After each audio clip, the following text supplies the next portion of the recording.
the accounts from the Israel side of the Gaza border, where those we saw those incredible videos of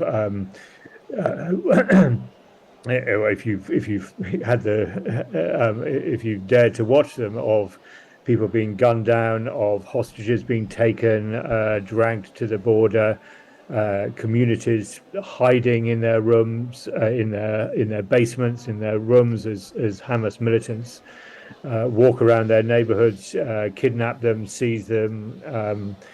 Terrible scenes. We now know that 700 people on the Israeli side have been killed, both military and civilians. And to put it in context, that, as far as I can work out, is the greatest single loss of life in basically a 48-hour period since the founding of the State of Israel, since that first war in 1948. That's a greater loss of life than in the opening days of the Yom Kippur War, for example. Incredible scenes, and now we're seeing the response, which is Indeed.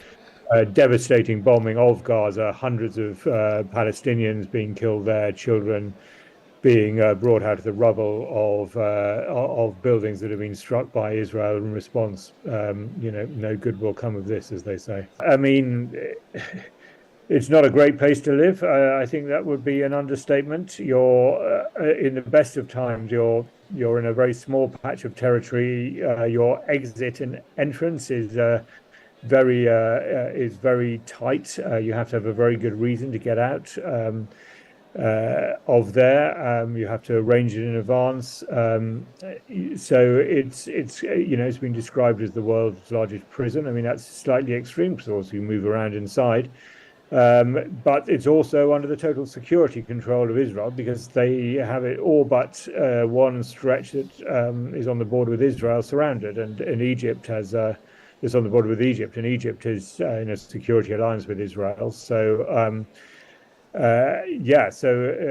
if Israel wants to, it can do pretty much anything it likes to Gaza. It can stop the electricity, it can stop the water. I mean, there is some generation capacity for electricity in Gaza, but not very much. And of course, it's dependent on oil supplies getting in.